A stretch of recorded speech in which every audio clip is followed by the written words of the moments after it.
अस्सलाम वालेकुम।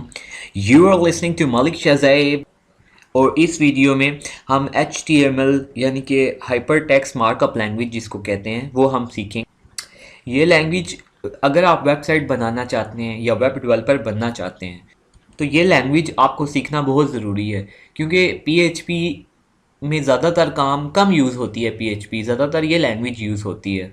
इसी तरह और भी लैंग्वेजेज़ हैं वो कम यूज़ होती हैं, ये हर वेबसाइट में यूज़ होती है। तो ये बेसिक है, ये अगर आपको आती होगी अच्छी तो आप अच्छे वेब डेवलपर बन सकते हैं, आपकी अच्छी बेस बनेगी। तो मैं कोशिश करूँगा कम टाइम में आपको बहुत ज़्यादा सिखाऊँ। तो टाइम ज़ाया किए बगैर हम स्टार्ट करते हैं। बिस्मिल्लाहिर्रहमानिर्रहीम। अच्छा, स्टार्ट हम करते हैं। सबसे पहले आपने अपने डेस्कटॉप पर आना है, राइट क्लिक करना है, न्यू में जाकर यहाँ से नोटपैड आपने एक न्यू ले लेना है। ठीक है, इसका आप कोई भी नाम ले लें, मैं इसका नाम ABC रख लेता हूँ। ठीक है, इसको एंटर करें और इसको ओपन करें।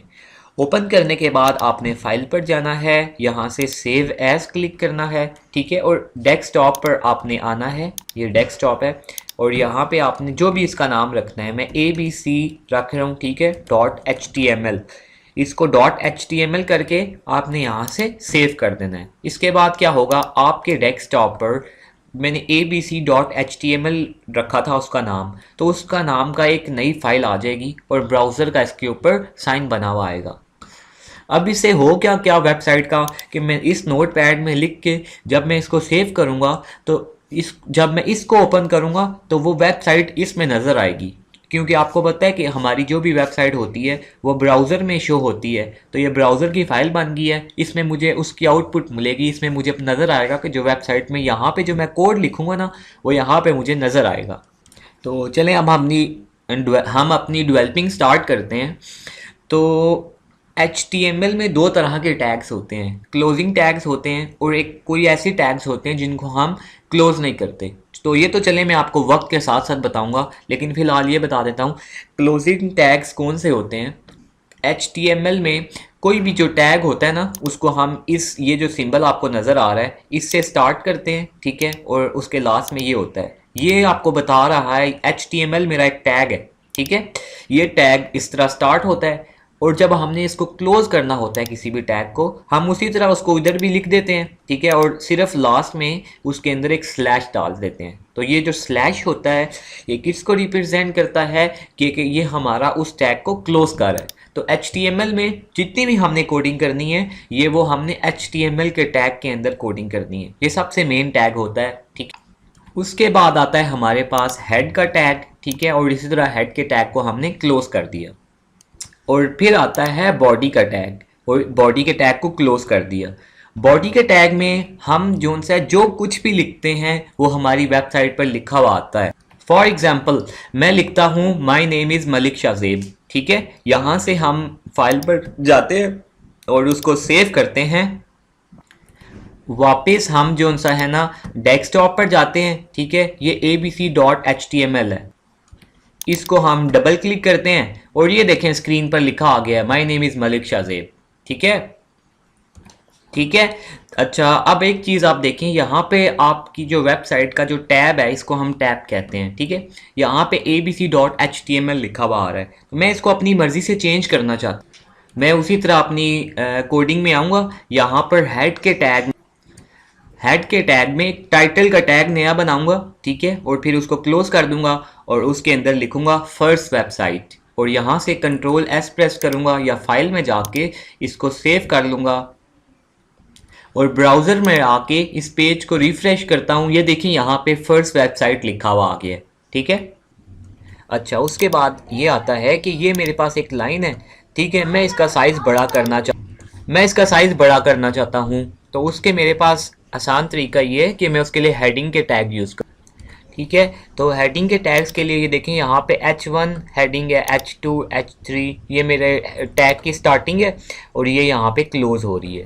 इसको मैं Ctrl+S करता हूँ, ये सारे टैग्स यहाँ पर लिख के, और हम आते हैं अपने ब्राउज़र पर। ये था, इसको मैं रिफ़्रेश करता हूँ यहाँ से। ठीक है, तो ये आप देख सकते हैं कि ये सबसे बड़ी हेडिंग होगी, उससे छोटी, उससे छोटी, उससे छोटी और सबसे लास्ट में। ठीक है, तो ये हम हेडिंग के लिए इसको ये वाला टैग यूज़ करते हैं। उसके बाद आपके पास एक टैग होता है जिसको हम कहते हैं HR टैग। ठीक है, एच से मतलब हॉरिजेंटल लाइन जब हमने पेज पे डालनी हो, देखिए मैंने यहाँ पे HR1 लिख दिया है, इसको मैं Ctrl+S करता हूँ, सेव करता हूँ, ब्राउज़र पर आता हूँ, यहाँ से इसको रिफ़्रेश करता हूँ, आप देख सकते हैं यहाँ पर एक हॉरिजेंटल लाइन बनी हुई आ गई है। ठीक है, उसके बाद टेक्स्ट को हम जो है ना अपने तरह से डिज़ाइन बना सकते हैं, हम टेक्स्ट को बोल्ड कर सकते हैं, इटैलिक कर सकते हैं, वो आपके पास ये वाले टैग्स होते हैं। तो बोल्ड को टेक्स्ट करने के लिए आपके पास छोटा बी का टैग होता है। ठीक है, अगर आपने उसको इटैलिक करना है, ठीक है, तो आप उसको स्ट्रॉन्ग का यूज़ कर सकते हैं, और आई का भी यूज़ होता है इटैलिक करने के लिए। ठीक है, और सॉरी ये जो स्ट्रॉन्ग का होता है ये भी बोल्ड के लिए होता है। तो बोल्ड के लिए बी का टैग होता है और स्ट्रॉन्ग का होता है, इटैलिक के लिए आई और एम्फेसाइज का टैग होता है ई आई का, ई एम का। ठीक है, और इसके बाद आपके पास मार्क का होता है, स्मॉल का होता है, डेल का टैग होता है, इंसर्टेड टैग्स के लिए आपके पास INS का टैग होता है। इसकी हम आउटपुट देखते हैं, वहाँ से आपको बताता हूँ। ये हम इसको सेव करते हैं, ब्राउज़र पर आते हैं, यहाँ से हमने इसको रिफ़्रेश किया, आप देख सकते हैं ये आपके पास आ गया सारा। ठीक है, तो ये सारा आपके पास अभी एक लाइन में लिखा हुआ आ रहा है। मैं ये चाहता हूँ कि एक लाइन की ब्रेक दूँ, ये बोल्ड टेक्स्ट लिखा है, उसके बाद नीचे वाली लाइन में, उसके लिए हम कौन सा टेक्स्ट यूज़ करते हैं? HTML में हम कमेंट्स कैसे लिखते हैं? कमेंट ये होता है कि जो हम इसमें लिखते हैं ना, फॉर एग्जांपल कमेंट हम ऐसे लिखते हैं, ये स्टार्ट में हम ये लिखते हैं, ठीक है, और लास्ट में हमने ये लिखते हैं, और जो भी हमें उसमें कमेंट में लिखना होता है, यहाँ से स्टार्ट है देखें, और ये मैंने लिख दिया, ये कमेंट हो गया इसका। ये कमेंट ये चीज़ होती है कि जब ये पेज पे डिस्प्ले होगा ना, तो वो ये वाली चीज़ ब्राउज़र नहीं रीड करेगा, ये वाली चीज़ लिखी हुई नहीं आएगी, ये बाकी सारा जो कुछ भी लिखा हुआ है बॉडी के टैग में वो लिखा हुआ नज़र आएगा, लेकिन ये लिखा हुआ नज़र नहीं आएगा। ये हम यूज़ क्यों करते हैं? ये हम यूज़ इसलिए करते हैं ताकि आप देखें ना, आप कोडिंग अगर पढ़ेंगे, कोई भी पढ़ेगा, उसको समझ में नहीं आ रही होगी, तो मैं कोडिंग पढ़ने वाले के लिए, कोई भी बंदा जो कोडिंग पढ़ेगा, ठीक है, तो उसके लिए थोड़ी आसानी होगी। अब ये मैंने कमेंट बना के लिख दिया, दिस इज़ हेडिंग्स, तो ये सारे वाले टैग्स जो उनसे ये हेडिंग के बारे में पढ़ने वाले को पता चल रहा है। ठीक है, तो ये वाली इसका अगर मैं कमेंट बनाकर लिख दूं यहाँ पे, this is text formatting tags, ठीक है, ये अब पढ़ने वाले को बता रहे हैं कि नीचे वाले जितने भी टैग्स हैं वो सारे टेक्स्ट को फॉर्मेट करने के टैग हैं, तो ये कोडिंग को समझने के लिए होते हैं। अच्छा, उसके बाद आता है हमारे पास एक टैग होता है BDO का। ठीक है, ये टैग क्या काम करता है कि देखें इसके अंदर मैंने जो कुछ भी लिखा है, this line will be displayed from right to left, ये मैंने स्क्रीन पे डिस्प्ले करना है। ठीक है, मैं चाहता हूँ कि ये उल्टी डिस्प्ले हो, तो यहाँ पे ये डायरेक्शन है, ठीक है, इसको मैं क्या काम करूँगा, राइट टू लेफ्ट कर दूँगा। ठीक है, हम इसको सेव करते हैं, यहाँ से Ctrl+S, ब्राउज़र पर जाते हैं, इसको रिफ़्रेश करते हैं, तो ये देख सकते हैं आप कि वो लाइन यहाँ पे उल्टी स्पेल होके यहाँ पे डिस्प्ले हुई है। ठीक है, अगर तो मैं इसको लेफ़्ट टू राइट करता हूँ, L मतलब लेफ़्ट, T से 2 और राइट, Ctrl+S करता हूँ, यहाँ पे आके रिफ़्रेश करता हूँ, देखें वो लाइन यहाँ से आ गई है यहाँ पे। ठीक है, अच्छा, उसके बाद अब हम करने लगे हैं हाइपरलिंक्स के टैग HTML में। ठीक है, हाइपरलिंक के टैग्स ये होते हैं कि जब हम वो देखा होगा आपने वेबसाइट पे एक लिंक सा बना हुआ होता है, कुछ लिखा होता है, उसको हम क्लिक करते हैं तो कोई पेज खुल जाता है। ठीक है, तो ये हमारे पास उसका टैग होता है, इसको मैं आपको करके दिखाता हूँ। हम इसको सेव करते हैं और ब्राउज़र पर आते हैं, इसको रिफ़्रेश करते हैं, तो ये देखें लिखा आ गया क्लिक हेयर फॉर गूगल। ठीक है, मैं जब इसको क्लिक करूँगा तो आप देख सकते हैं ये स्क्रीन पर गूगल खुल जाएगा। ठीक है, ये मैंने कैसे किया है, हाइपरलिंक स्टार्ट A से होता है हमेशा। ठीक है, और href में जो उनसे ना हमने लिंक खोलना है, हम वो इसके अंदर लिखते हैं। याद रखना कि ये www से स्टार्ट नहीं होता, इसके स्टार्ट में http और ये कॉलन और स्लैश लाजमी डालते हैं, इसको डबल कोटेशंस के अंदर लिखते हैं। ठीक है, .com, और फिर उसके अंदर ये जो आपको नज़र आ रहा है क्लिक हेयर फॉर गूगल, ये वही होता है कि जब जो आपको स्क्रीन पर नज़र आ रहा होता है। ठीक है, क्लिक हेयर फॉर गूगल, यहाँ पे आप देख सकते हैं, जब मैं इसको क्लिक करूँगा तो वो ये जो लिंक यहाँ पे मैं देता हूँ यहाँ पे चला जाता है। और यहाँ पे मैं आपको एक और चीज़ बता दूँ, हाइपर टेक्स्ट क्या होता है। इस पूरे टैग के अंदर ये आपका हाइपर टेक्स्ट होता है। ठीक है, इसको हम हाइपर टेक्स्ट भी कहते हैं, यानी जो कुछ भी मैं इधर लिखूँगा वो मुझे उधर लिखा हुआ नज़र आएगा, इसको हाइपर टेक्स्ट कहते हैं। अच्छा, अगर तो मैंने इसी तरह का कोई टेक्स्ट यहाँ पर लगाना है, ठीक है, और मैं चाहता हूँ कि मैं कोई पिक्चर दिखाऊँ, ठीक है, तो सबसे पहले तो मैं आता हूँ यहाँ पर, ये देखें ये पिक्चर है मेरी और उस पिक्चर का नाम क्या है, 2.jpg, ठीक है, ये मैंने डिस्प्ले करानी है। तो हाइपर लिंक के टैग में यहाँ पे मैं पिक्चर का नाम लिखूँगा 2.jpg, ठीक है, और यहाँ पर मैंने इसमें लिख दिया है click here to display the image और लास्ट में टैग क्लोज कर दिया। इसको सेव करते हैं, हम जाते हैं अपनी वेबसाइट पे, इसको रिफ़्रेश किया, ये लिखा आ गया click here to display the image. इसको मैं क्लिक करता हूँ, ये आपके सामने इमेज आ गई है, ठीक है। अच्छा, यहाँ पर मैं आपको इस टैग की एक एट्रीब्यूट होती है टारगेट, ठीक है, इज इक्वल्स टू, इसको कोटेशंस में लिखते हैं अंडरस्कोर और ब्लैंक। ये क्या काम करती है ये मैं आपको अभी दिखाता हूँ, अभी मैंने इसको सेव नहीं किया, ठीक है। ये देखें ये मेरे पास था पेज पहले से, मैंने इस पर क्लिक किया तो इमेज खुल गई है, ये इसी में खुली है। मैं चाहता हूँ कि जब मैं इस पर क्लिक करूँ तो वो नए टैब में खुले, तो उसके लिए मैं टारगेट ये ब्लैंक ये वाला एट्रीब्यूट इसके अंदर ऐड करूँगा और कंट्रोल एस प्रेस करूँगा, इसको सेव करूँगा, ठीक है। अब मैंने इसको सेव कर दिया, वापस आता हूँ, इसको रिफ़्रेश करता हूँ और इसको क्लिक करता हूँ यहाँ पे, तो ये आप देख सकते हैं कि एक नए टैब में खुली है, ठीक है। इसके अलावा भी इनकी और भी बहुत सी प्रॉपर्टीज़ होती हैं हाइपरलिंक टैग्स की। वो ये कि जब मैं इसके ऊपर लेके आऊँ तो माउस से इसके ऊपर कुछ बना हुआ लिखा हुआ नज़र आता है, माउस जब इसके ऊपर लेके आऊँ या माउस जब इसके ऊपर लेकर आऊँ तो इसका कलर चेंज हो जाए इस लिंक का, ठीक है, या तो फिर जो लिंक्स मैं पहले से विज़िट कर चुका हूँ जिनको मैंने ओपन कर लिया है उनका कलर चेंज हो जाए। तो ये प्रॉपर्टीज़ होती हैं, ये आगे जाके हम CSS में डिस्कस करें। टैग टैग होता है, ठीक है, इसमें क्या होता है कि इसके अंदर हम ना सपोज करें ये मेरी वेबसाइट थी, ठीक है, इससे मैंने ये सारा कॉपी किया, ठीक है, कुछ भी लिखने के लिए था मैंने इसमें लिखा, यहाँ पे पेस्ट कर दिया ये सारा, ठीक है। अब मैं इसको कंट्रोल सेव करता हूँ, वापस अपनी वेबसाइट पे आता हूँ, इसको रिफ़्रेश करूँगा तो ये देखिए इसमें क्या है कि दोनों साइडों से, इस साइड से भी और इस साइड से भी थोड़ी सी स्पेस आ रही है, ठीक है। एक तो ब्लॉक कोड ये काम करता है और सेकेंडली इसकी जो है ना एक एट्रीब्यूट होती है साइट, ठीक है, ये क्या काम करती है, हम इसी साइट पे जाते हैं जहाँ से हमने वो उठाया था, यहाँ का इसका लिंक कॉपी कर लेते हैं, ठीक है, और वापस अपनी इधर आते हैं, ये लिंक इसका यहाँ पे पेस्ट करते हैं, ठीक है। तो ये ब्राउज़र को क्या बताता है, ब्राउज़र के लिए एक एक्स्ट्रा इन्फॉर्मेशन है कि ये जो मैंने अपनी वेबसाइट में ये वाला पैराग्राफ डाला है, ये इसको ब्राउज़र को बताता है कि मैंने इस साइट टैब के अंदर जो भी लिंक होता है उस वेबसाइट से उठाया है, तो ये उसके लिए एक एक्स्ट्रा इन्फॉर्मेशन होती है।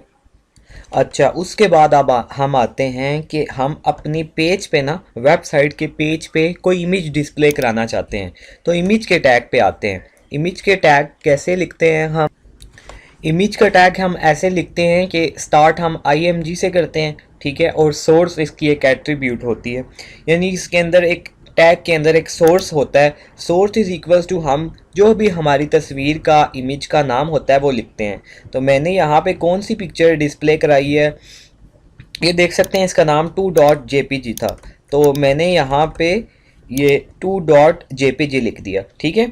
और आल्ट के अंदर हम वो लिखते हैं कि सपोज करें हमारी इमेज अगर डिस्प्ले नहीं आती, कोई एरर आ रहा है, किसी वजह से इमेज डिस्प्ले नहीं होती, तो स्क्रीन पर क्या लिखा है तो वो हम आल्ट के अंदर लिखते हैं। उसके बाद इमेज की जितनी चौड़ाई हो, जितनी विड्थ रखनी है वो यहाँ पे हम लिख लेते हैं, और हाइट जितनी हमने इमेज की रखनी है वो यहाँ पे लिख लेते हैं, ठीक है। और लास्ट में सेमी ये स्लैश आता है, इसको सेव करते हैं, अपने उधर वेबसाइट पर जाते हैं, ठीक है, यहाँ से इसको रिफ़्रेश करते हैं और ये देखें आपकी इमेज इधर स्क्रीन पर आ गई है।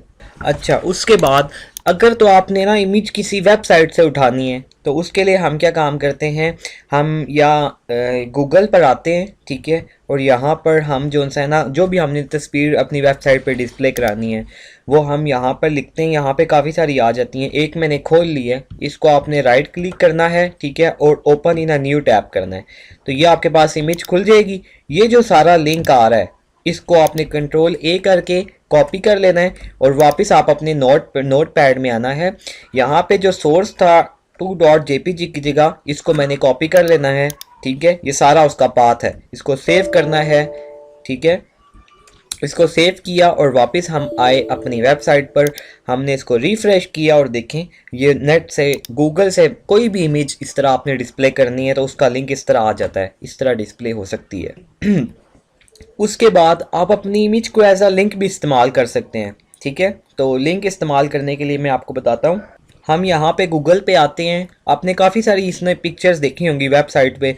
इस तरह कोई पिक्चर होती है, ठीक है, बनी भी होती है और वो उस पर लिखा होता है क्लिक हेयर। तो क्लिक हेयर पे क्लिक करते हैं तो नया पेज खुल जाता है। सबसे पहले तो मैं जो सा है ना कि इसको सेव एज करते हैं, ठीक है, डेस्कटॉप पर। और ये देखें इसका नाम है क्लिक हेयर .png। ठीक है, डेस्कटॉप पे मैं इसको सेव कर देता हूँ। ये देखें डाउनलोड हो चुकी भी है। और डेस्कटॉप पर आकर मैं देखता हूँ तो ये देखें ये क्लिक हेयर png यहाँ पे आके सेव होगी। सबसे पहले इसको मैं अपनी वेबसाइट पे डिस्प्ले करूँगा। उसके लिए ये जो सोर्स है इसका टैग में क्लिक हेयर पिक्चर का नाम था, .png टाइप थी इसकी। ठीक है, तो ये मैंने पिक्चर का नाम लिख दिया। इसको मैं, अच्छा ये 300 है, मैं इसको 150 कर लेता हूँ। ठीक है, और यहाँ से भी इसको 150 कर लेता हूँ। इसको सेव करते हैं और ब्राउज़र पर जाकर चेक कर। तो ये हम ब्राउज़र पे आए, हमने पेज को रिफ़्रेश किया, ये हमारे पास इमेज आ गई है। इसकी हाइट अभी भी ज़्यादा है, हाइट थोड़ी कम कर लेते हैं इसकी। तो ये थी इसकी हाइट, मैं इसकी हाइट 60 कर लेता हूँ। सेव करते हैं, इसको वापस आते हैं।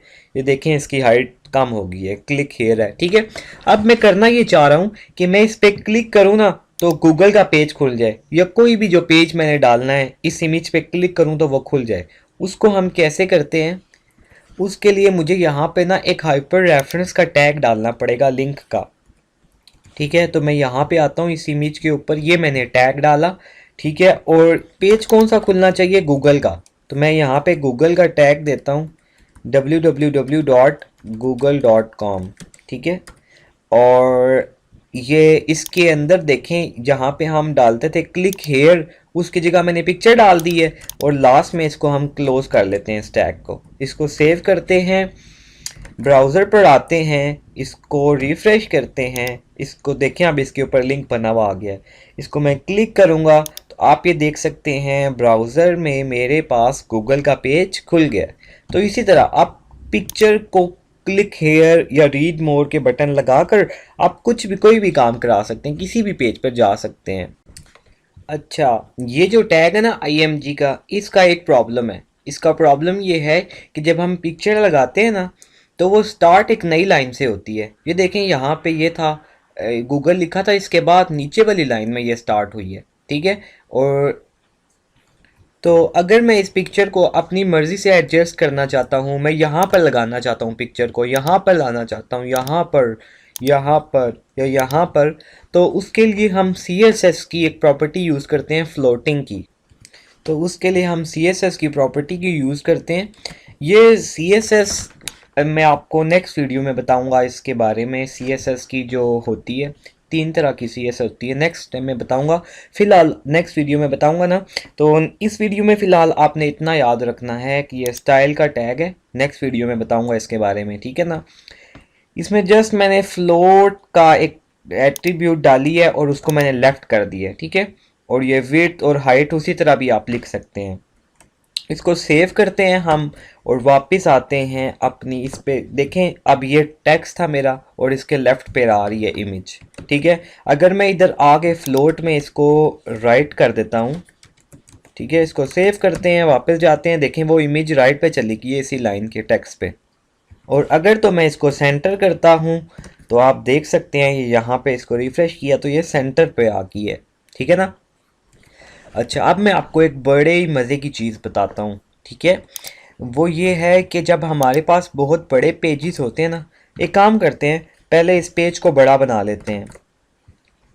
बड़ा पेज कैसे बनेगा, हम क्या काम करते हैं, इधर सबसे ज़्यादा जो लिखा हुआ है ना वो इस टैग में लिखा हुआ है ब्लॉक कोटेशन वाले को, इसको हम कॉपी कर लेते हैं, ठीक है। ओहो, कॉपी क्यों नहीं हो रहा। इसको हमने ये कॉपी कर लिया, इसको पेस्ट करेंगे, फिर पेस्ट करेंगे, फिर पेस्ट करेंगे, फिर पेस्ट करेंगे। अब सेव करेंगे, पेज पर आते हैं तो ये देखें आपका कितना बड़ा पेज हो गया, इस पर इतना ज़्यादा लिखा हुआ आ गया है, ठीक है। अच्छा, अब जब हमारे पास इस तरह के बड़े पेजेस होते हैं ना तो आपने देखा होगा कि रीड मोर का बटन होता है, ठीक है। तो वो रीड मोर पे क्लिक करता है तो वो एक एक्सपैंड हो जाता है, या रीड किसी पे जगह पे क्लिक करते हैं ना हम, तो वो क्या काम करता है, हमें पेज के लास्ट में ले जाता है, ठीक है। ये लास्ट में एक बटन होता है गो टू टॉप, उस पर हम क्लिक करते हैं तो वो हमें ऊपर ले जाता है। यानी कहने का मकसद है कि पेज पे एक जगह से दूसरी जगह पे जाने के लिए हम बुक मार्क्स का जो बुक मार्क्स यूज़ करते हैं, बुक मार्क्स, ठीक है। तो उसका टैग कैसे यूज़ करते हैं वो आपको बताता हूँ। ये करने के लिए आपको क्या करना पड़ेगा, आप सबसे पहले आएंगे ऊपर, यानी जिस जगह पे आपको वो लेकर आए। ये मेरे पास H1 का टैग था ना, तो यहाँ पे मैं क्या काम करता हूँ, इधर ID लिखूंगा इज इक्वल्स टू, ठीक है, इसको मैं लिख देता हूँ स्टार्ट, ठीक है। इसके अंदर मैंने लिख दिया ID is equals to start. अब हम लास्ट में जाते हैं, सबसे लास्ट में यहाँ पे हम क्या काम करते हैं, एक H रेफरेंस का टैग बनाते हैं, HREF इज इक्वल्स टू, ये हमें कहाँ पर लेके जाए, स्टार्ट पे लेके जाए।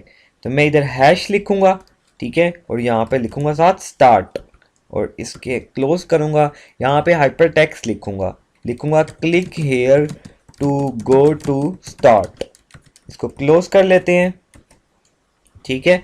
और यहाँ पे मैंने हैश क्यों लिखा है, जब भी हम आईडी यूज़ करते हैं तो उसके लिए हम हैश भी यूज़ करते हैं, ठीक है। इसको हम सेव कर लेते हैं और आते हैं अपनी वेबसाइट पे, इसको रिफ़्रेश करते हैं, ठीक है। और अब इसको विज़िट कर रहे हैं, लास्ट में जाएंगे कि का गो टू स्टार्ट। अभी देखें आपका स्क्रॉल यहाँ पे था, मैं इस पर क्लिक करता हूँ, ये क्लिक किया और ये देखें मुझे स्टार्ट पर ले आया। एक दफ़ा फिर करके देखते हैं, ये लिखा हुआ है गो टू स्टार्ट, इस पर क्लिक किया, ये ऊपर आ गया, ठीक है।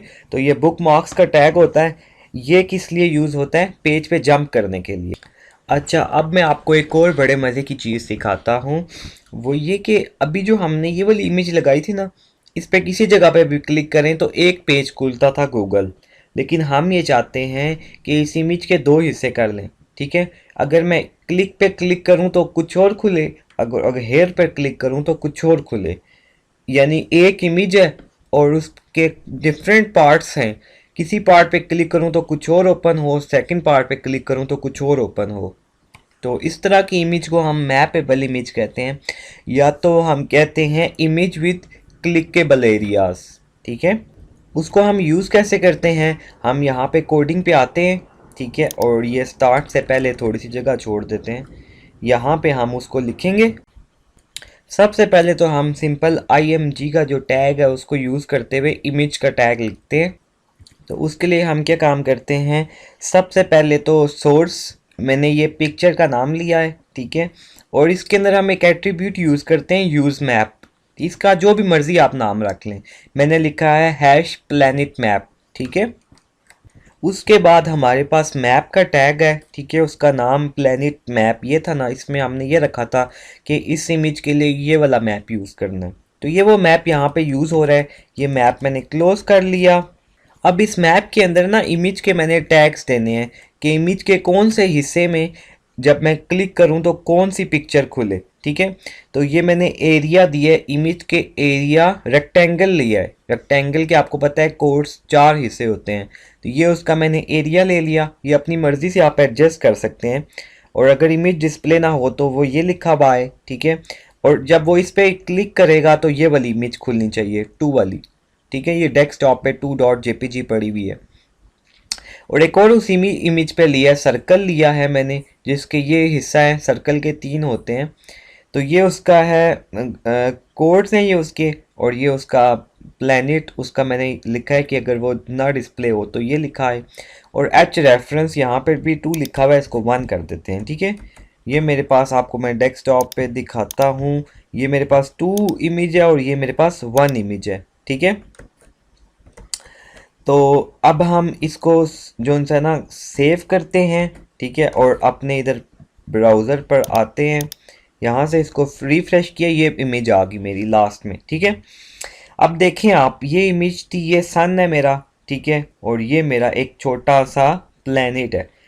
और बाकी किसी जगह पे देखें मेरा वो कर्सर नहीं बनता लिंक वाला, अगर तो मैं सन पे क्लिक करता हूँ ये इमेज खुलती है। बैक पे जाते हैं, ठीक है, लास्ट में आते हैं और ये मेरा एक और छोटा सा प्लेनेट था, इस पे क्लिक करता हूँ तो ये दूसरी इमेज खुली है। समझ आ गई? अब देखें आप कितने मज़े की चीज़ है कि आपके पास पिक्चर एक है, डिफरेंट जगह बने हैं, डिफरेंट एरियाज बने हुए हैं।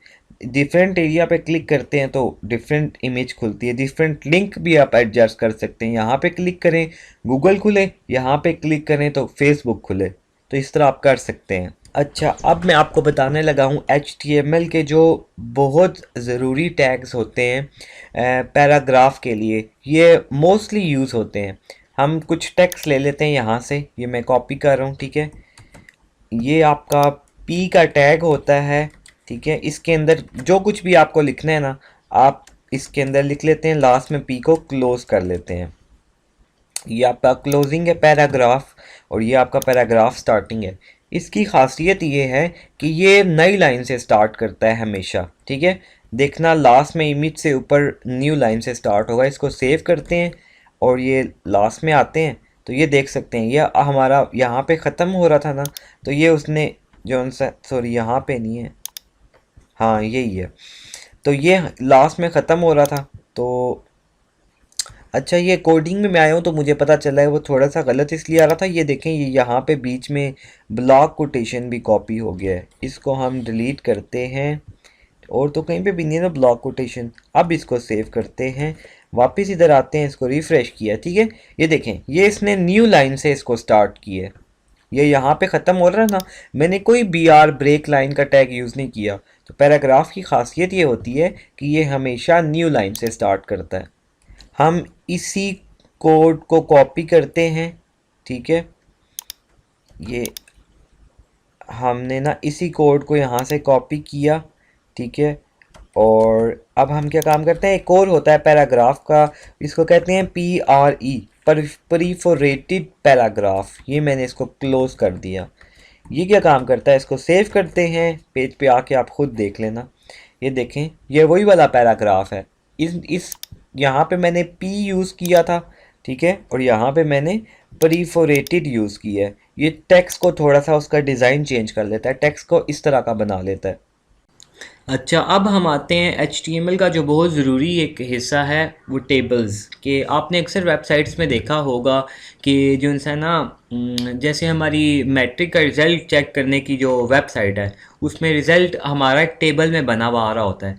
तो HTML में टेबल बहुत ज़रूरी होते हैं। तो आइए चलें देखते हैं कि HTML में टेबल हम किस तरह यूज़ करते हैं और टेबल किस तरह बनाते हैं। हम एक छोटा सा टेबल बनाते हैं, ठीक है। और टेबल हमें किस चीज़ का होगा कि स्टूडेंट के रोल नंबर उसके अंदर होगा और उसके नाम होगा और उसके मार्क्स डिस्प्ले करने हैं। हम इसका एक टेबल बनाते हैं। तो टेबल बनाने के लिए जो हम टैग HTML में यूज़ करते हैं, सबसे पहले आपने इसी तरह टेबल लिखना है, ठीक है, और टेबल को आपने क्लोज़ कर लेना है, ठीक है। उसके बाद ठीक है, उसके बाद हमने ऊपर वो जो हेडिंग देनी होती है रोल नंबर के लिए, नेम के लिए, मार्क्स के लिए, जो सबसे पहली हमारी लाइन होती है यानी वो हेडिंग के लिए, वो उसके लिए हम इसमें TH यूज़ करते हैं, ठीक है। ये TH लिखा और इसके अंदर जो भी मैंने हेडिंग का नाम देना है, रोल नंबर लिखना था और फिर TH से उसको क्लोज़ कर लिया। फिर TH लिखा, सेकंड कॉलम होगा ये, इसके अंदर नेम आ जाएगा और तीसरा फिर मार्क्स का, ठीक है। इसको हम सेव करते हैं और इधर वेबसाइट पे आते हैं, इसको रिफ़्रेश करते हैं। ये देखें पिक्चर के लास्ट में आपका टेबल बन गया, ठीक है। तो ये इसके इर्द गिर्द कोई बॉर्डर नहीं आ रहा। हम इसके बॉर्डर के लिए क्या करते हैं, इसको इधर टेबल के अंदर बॉर्डर लिखते हैं और इसको हम इधर बंद कर देते हैं। इसको सेव करते हैं, वापस जाते हैं साइड पर, देखिए अब इसका एक बॉर्डर आ गया है, ठीक है। अच्छा, उस टेबल के अंदर आपको पता है रोज़ होती हैं और कॉलम्स होते हैं। तो सबसे पहला हम एक रो डिक्लेयर करेंगे, ठीक है, और उसके अंदर ये 3 कॉलम होंगे। ये TH में जो लिखा होता है इसका मतलब है कि ये बोल्ड में है। फिर ये रो क्लोज होगी। अब नेक्स्ट रो हम एक क्रिएट करते हैं और ये रो आपकी क्लोज होगी है, ठीक है। इस रो के अंदर अब हमने वैल्यूज़ डालनी है। तो TD के अंदर हम वैल्यूज़ डालते हैं। तो रोल नंबर देना है उसको, रोल नंबर मैं देता हूँ 1, ठीक है, और ये TD क्लोज, ये मेरा पहला कॉलम हो जाएगा। अब मैंने दूसरे कॉलम में वैल्यू देनी है। दूसरा कॉलम क्या है, नेम है, तो नेम क्या दे देता हूँ उसको, शाज़ेब, ठीक है, या ज़ेब उसका नाम दे देते हैं, ठीक है। और तीसरा उसके मार्क्स हम उसके 19 कर लेते हैं, ठीक है, को सेव करते हैं, वापस आते हैं वेबसाइट पर, ठीक है, और ये इसको रिफ़्रेश किया तो आप देख सकते हैं यहाँ पर ये इसका नेम वैल्यूज़ आ गई हैं। अगर और इसको देना है आपने तो आप इसको यहाँ से कॉपी करें, ठीक है, कॉपी करने के बाद इसको पेस्ट करें और जो भी रोल नंबर आपने देना है 11, ठीक है, और नेम की जगह जैन रख लें और मार्क्स इसके 25 कर लें, सेव करें, वापस आते हैं पेज पर, रिफ़्रेश करते हैं, ये देखें इसकी दूसरी रो ऐड हो गई है, ठीक है। तो इस तरह टेबल हमारा इसमें यूज़ होता है। अच्छा, अब अगर मैं ये चाहता हूँ कि जो हमने टेबल बनाया है इसको मैं सेंटर में लाना चाहता हूँ स्क्रीन के, हम क्या करेंगे, इधर बॉर्डर इधर लिखेंगे अलाइन, ठीक है, इज़ इक्वल्स टू, ये अलाइन प्रॉपर्टी होती है टेबल को सेंटर राइट या लेफ़्ट में करने के लिए। इसको सेव करते हैं, पेज पर आते हैं, इसको रिफ़्रेश किया, देखें टेबल हमारा सेंटर में आ गया। अच्छा, उसके बाद आप ये चाहते हैं, ये टेबल छोटा सा आ रहा है स्क्रीन पे, आप इसको पूरी स्क्रीन पे डिस्प्ले करना चाहते हैं, आप यहाँ पर आएँ, इसकी जो सा है ना विड्थ एक प्रॉपर्टी है इज़ इक्वल्स टू, इसको 100% कर दें। 100% से क्या होगा कि स्क्रीन के 100% यानी पूरी स्क्रीन पे आप देख सकते हैं ये टेबल डिस्प्ले होगा। उसके अलावा आप टेबल में ना यहाँ पे इसके ऊपर एक कैप्शन भी ऐड कर सकते हैं। उसके लिए क्या होता है कि हम इधर एक कैप्शन का टैग होता है वो लिखते हैं और उसके अंदर जो भी हमने कैप्शन देना है, मैंने देखा है यहाँ पे स्टूडेंट डिटेल्स लिखा है और ये कैप्शन का टैग क्लोज हो गया है TR से पहले। इसको सेव करते हैं, वापस वेबसाइट पे आते हैं, रिफ़्रेश किया, देखें ये स्टूडेंट डिटेल्स लिखा आ गया कि टेबल स्टूडेंट डिटेल का, ये इसका कैप्शन आ गया।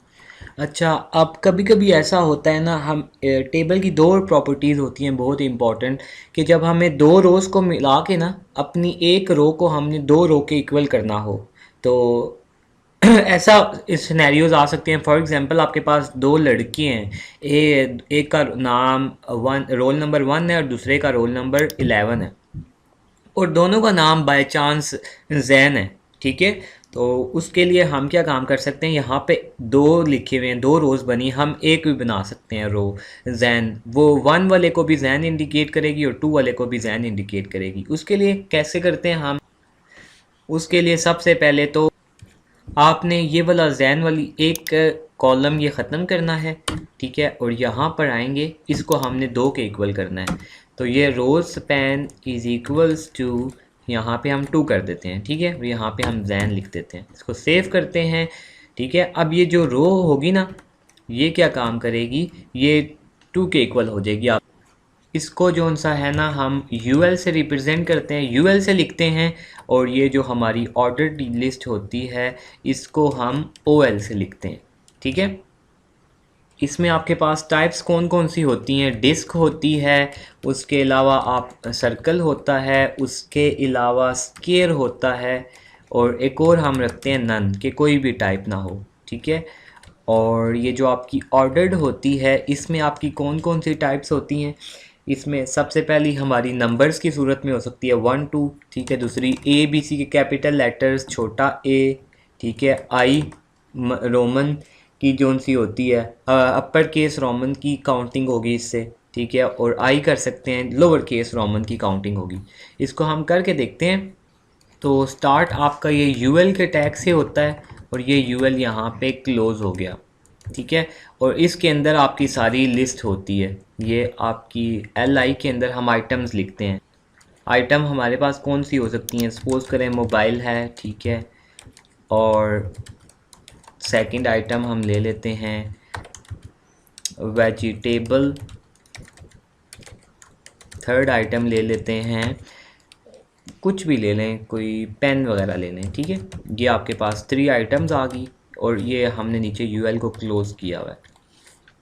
अब यहाँ पे हमने इसकी टाइप देनी है, इसको आप ये, ठीक है, आइटम्स इसमें लिख लिए हैं और टाइप में आप जोन सी भी इन चारों में से देंगे तो उस तरह की आपकी आएगी। मैंने स्केल लिखा है, इसको सेव करते हैं और अपनी वेबसाइट पर आते हैं, इसको रिफ़्रेश किया तो ये देखें लास्ट में आइटम्स आ गई हैं, ठीक है। तो ये यहाँ पे स्केल बना हुआ आ गया साइड पर। अगर तो हम इसको जो सा है ना, यहाँ पर हम इसको स्केल कर लेते हैं, यहाँ सॉरी स्केल की जगह हम सर्कल कर लेते हैं, इसको सेव करते हैं, वापस आते हैं वेबसाइट पे, रिफ़्रेश किया, देखें इसकी जगह सर्कल आ गया। ठीक है, तो ये होती है अनऑर्डर्ड लिस्ट, जिसमें नंबरिंग नहीं होती, काउंटिंग नहीं हो रही होती।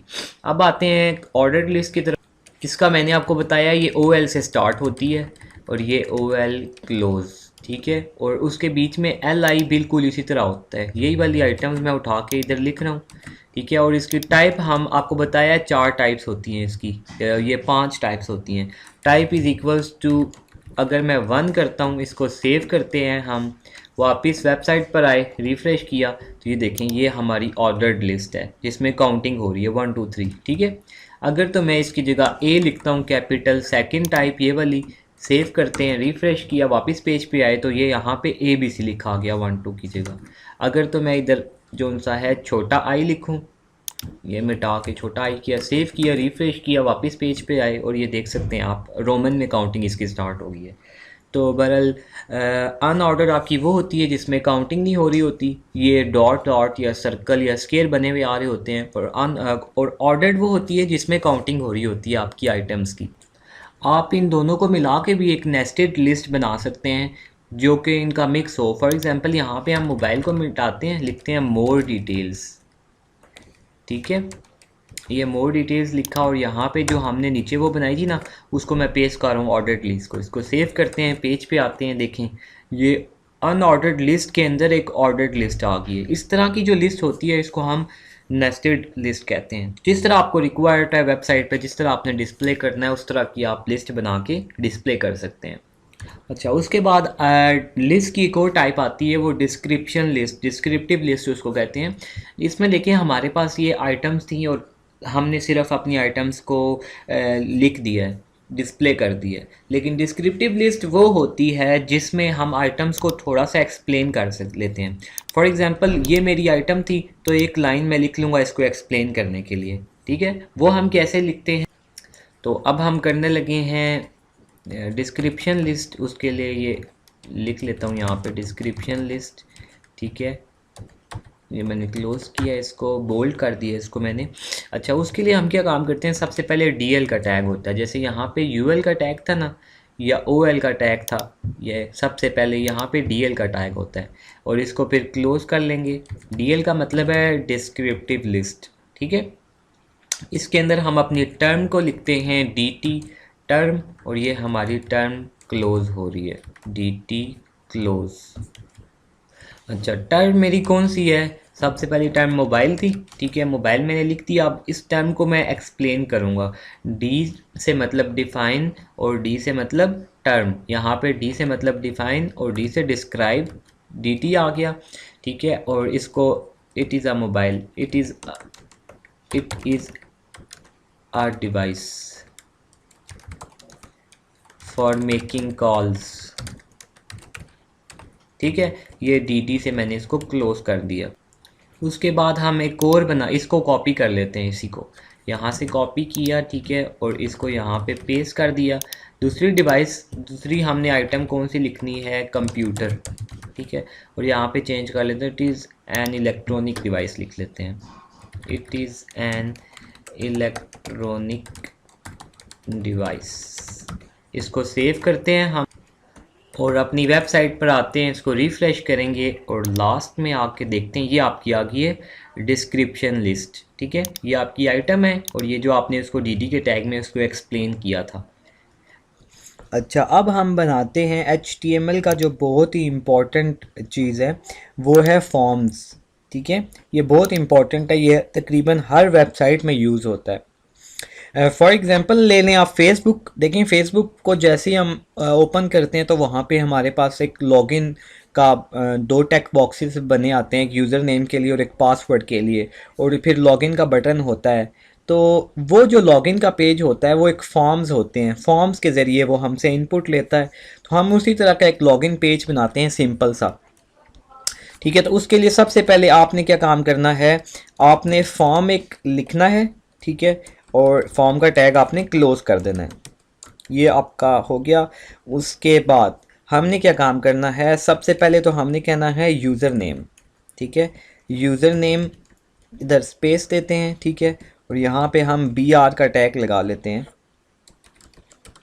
ठीक है। और उसके बाद हम इसको स्क्रीन पे आपको साथ साथ डिस्प्ले कराता रहता हूँ। इसको सेव करते हैं हम लोग और अपनी वेबसाइट पे आते हैं। रिफ़्रेश किया तो लास्ट में आप देख सकते हैं ये यूज़र नेम बना हुआ आ गया ठीक है। तो अब आगे वो एक टेक बॉक्स सा बना हुआ आएगा जिसके अंदर यूज़र इनपुट करेगा अपना यूज़र नेम। तो उसके लिए वो कैसे लिखते हैं, input type is equals to, ये होता है आपका टेक्स्ट, ठीक है। इसका नेम होता है इज़ इक्वल्स टू T1 रख लेते हैं, ठीक है। और फिर हम इसको क्लोज़ कर लेते हैं, इसको सेव करते हैं। वापस आया अपने पेज पर और इसको रिफ़्रेश किया तो आप देख सकते हैं इसको यहाँ पे ये यूज़र नेम और साथ ये बना हुआ आ गया। इसमें यूज़र अपना यूज़र नेम इंटर करेगा। उसके बाद हम BR का टैग लगाते हैं, ठीक है। इसे नई लाइन पे ले आएगा। यहाँ पे पासवर्ड लिखा, इसको सेव किया, वेबसाइट पे आए, रिफ़्रेश किया, नीचे पासवर्ड लिखा हुआ आ गया। अब एक और मुझे चाहिए, इसके लिए फील्ड चाहिए, तो BR का टैग लगाते हैं, ठीक है।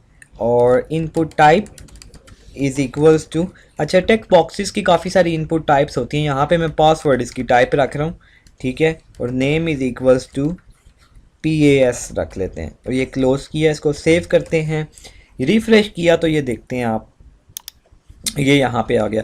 अच्छा यहाँ पे मैंने टेक्स्ट रखा है और यहाँ पे पासवर्ड लिखा है। इन दोनों में डिफरेंस क्या है कि इधर जब मैं करूँगा ना, देखें मलिक, इधर मैंने लिखा हुआ नज़र आ रहा है और इधर जब लिखता हूँ तो इधर लिखा हुआ नज़र नहीं आता मुझे, ठीक है।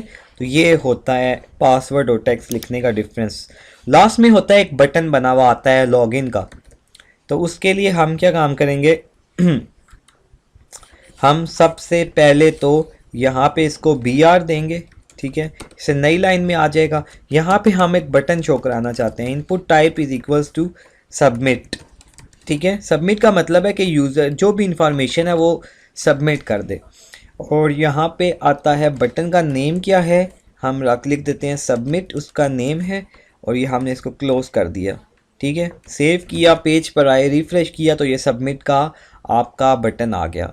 अब इससे क्या होगा, इस पेज से यहाँ से मैं ये सेंड करूँगा, मलिक लिखा, पासवर्ड अपना लिखा, सबमिट करूँगा तो ये लॉगिन के लिए पेज होता है, तो लॉगिन हो जाएगा मेरा।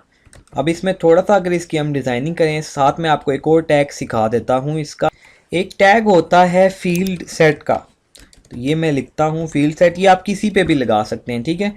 और ये क्लोज़ कर रहा हूँ मैं, ये अच्छा ये फॉर्म के अंदर स्टार्ट किया था इसलिए फॉर्म के अंदर इसको क्लोज़ कर रहा हूँ। ये फील्ड सेट का टैग हो गया। अच्छा इसके बाद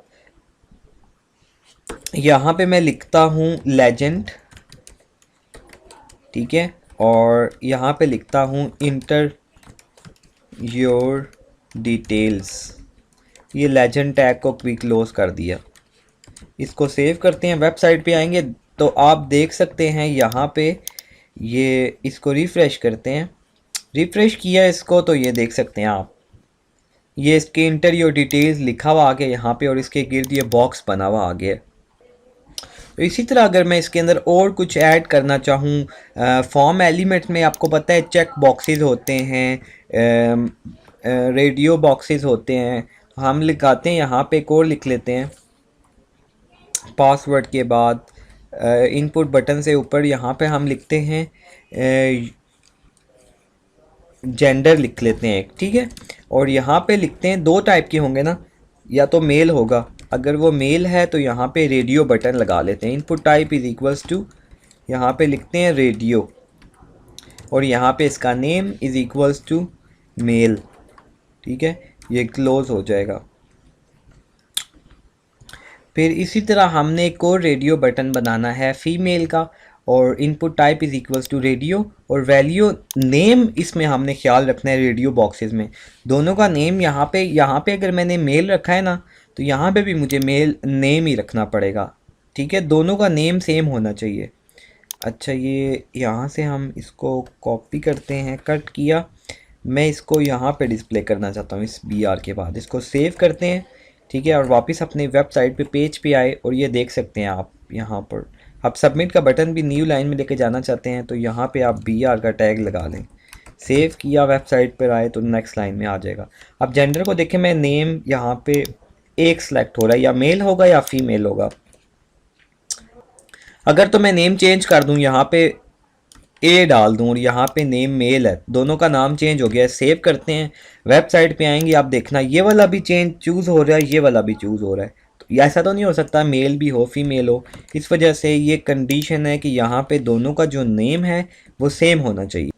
अच्छा, उसके बाद आपका ये जो फॉर्म के अंदर एक एक्स्ट्रा एट्रीब्यूट होती है, एक एक्शन की होती है, ठीक है। एक्शन की एट्रीब्यूट आपकी वो होती है कि जिस पेज पे आपने ये फॉर्म के अंदर जो एलिमेंट्स हैं वो डाटा आपने भिजवाना है, ठीक है। तो यहाँ पे मैं कोई और पेज होता है ना एक्चुअली, जहाँ पे ऐसे एक्चुअली मैं आपको बताऊँ ये काम इसमें किस तरह होता है। सपोज करें ये मेरा पेज था, ठीक है, वेबसाइट का स्टार्ट वाला पेज है। इसमें यूज़र अपना यूज़र नेम इंटर करेगा, पासवर्ड इंटर करेगा और चूज़ करेगा कि वो फीमेल है कि मेल है, ठीक है। देन सबमिट करेगा। सबमिट करने के बाद ये जो उसने यूज़र नेम और पासवर्ड इंटर किया है ये किसी दूसरे पेज पे जाता है, ठीक है। उस पेज पे जाके ये चेक होता है कि जो उसने यूज़र नेम और पासवर्ड इंटर किया है वो सही है या नहीं, ठीक है। तो उस ये इस वजह से ये इस फॉर्म से हमें दूसरे पेज पे भेजना होता है। एक्शन पे हम जिस पेज पे हमने भेजना होता है उसका नाम यहाँ पे लिखते हैं। तो मैंने किसी और पेज पे भेजना है तो उसका नाम सपोज करें कि वैलिडेशन है, वैलिडेट उसका नाम है, वैलिडेट उसका नाम है। तो .html ये मैं इसको कर दूंगा, ये उस पेज पे मुझे ये इनपुट ले जाएगा, ठीक है। उसके बाद होता है मेथड। मेथड इसमें दो तरह के होते हैं, एक पोस्ट होता है और एक गेट होता है, ठीक है। तो पोस्ट हमारा ये मेथड होता है कि अगर मैं यहाँ पे पोस्ट लगाऊंगा ना तो इसका मतलब है कि, ठीक है। तो पहले आपको गेट का बताता हूँ। यहाँ पे मैं अगर मैंने यहाँ पे गेट लगा के इसको सेव किया है ना, तो ये जो यूज़र नेम है और पासवर्ड है ये मैं इंटर करता रहूँगा 255 से दोनों की लेंथ में ज़्यादा टाइप नहीं कर सकता, 255 से ज़्यादा करेक्टर्स इंटर नहीं कर सकता, एक बात। दूसरी बात ये है कि जब मैं सबमिट करूँगा ना तो ये क्या मुझे किसी और पेज पे ले जाएगा, ठीक है। यहाँ पे अभी मैंने इसी पेज पे इसको लेके आना एक्शन लिखा हुआ है, तो ये मुझे किसी और पेज पे लेके जाएगा। जिस पेज पे लेके जाएगा ना जब मैं सबमिट करूँगा तो यहाँ पे ऊपर जो भी वैल्यू मैंने यूज़र नेम और पासवर्ड में लिखी होगी वो इधर डिस्प्ले हो रही होगी, ठीक है। और जब मैं इसको यहाँ पे पोस्ट करूँगा, ठीक है, तो पोस्ट में क्या होगा कि जब यहाँ पे मैं जितने मर्ज़ी यूज़र नेम जितनी मर्ज़ी लेंथ का दूँ और गेट पासवर्ड में भी जितनी मर्ज़ी लेंथ का दूँ उसकी कोई रिस्ट्रिक्शन नहीं होती, एक बात। दूसरी बात है जब सबमिट करूँगा ना तो इधर ऊपर पासवर्ड और यूज़र नेम डिस्प्ले नहीं होंगे दूसरे पेज पे जब जाएगा तो। उसके अलावा आप अपना जो सा है ना इसमें और भी बहुत सारी ऑप्शंस लगा सकते हैं, चेक बॉक्सेस लगा सकते हैं, ठीक है। चेक बॉक्स का ये होता है कि इसमें हम मल्टीपल वैल्यू सेलेक्ट कर सकते हैं और रेडियो बटन जो आपने लगाए थे उसमें एक वैल्यू सेलेक्ट कर सकते हैं सब में से। इस वजह से हम इसका नेम जो सा है वो डिफरेंट रखते हैं। यहाँ पे मैंने नेम व्हीकल 1 रखा है, यहाँ पे 2 रखा है। इसको सेव करते हैं तो पेज पे आएंगे, रिफ़्रेश करते हैं तो ये देखें आपके पास 2 आ गए हैं। इसको मैं सिलेक्ट कर सकता हूँ, इसको भी कर सकता हूँ, जबकि फ़ीमेल और मेल दोनों में से एक सिलेक्ट होगा।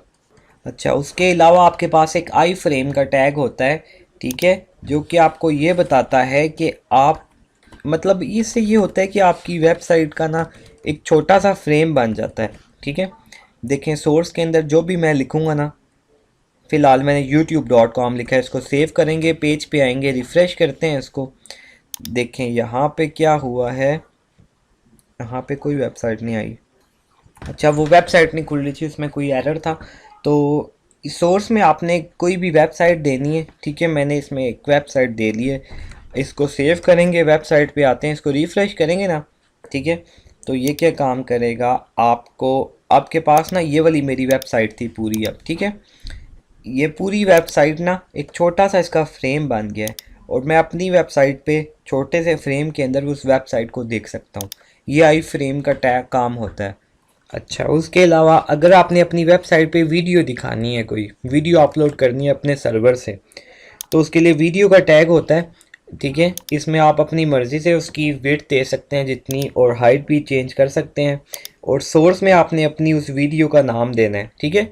तो मेरी वीडियो का नाम 1 था और .mp4 था, और यहाँ पे साथ उसकी टाइप देनी है कि उसकी टाइप क्या है। इसको सेव करते हैं, अपनी वेबसाइट पे आते हैं, इसको रिफ़्रेश किया तो ये देख सकते हैं कि मेरी यहाँ पे ये वीडियो आ गई है, ये यहाँ से प्ले भी होगी। ठीक है।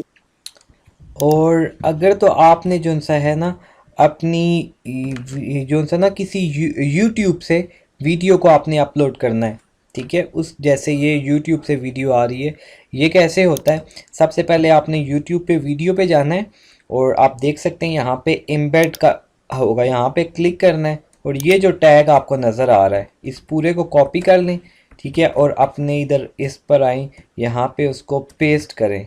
ठीक है, पेस्ट करने के बाद इसको सेव करें, वापस वेबसाइट पर आएँ और इसको डिस्प्ले करें। ठीक है, तो ये आपके पास जो सा है वेबसाइट पे यूट्यूब से वीडियो आ जाएगी। अच्छा, HTML में जो दो तरह के एलिमेंट्स होते हैं, ब्लॉक लेवल एलिमेंट्स और इनलाइन एलिमेंट्स।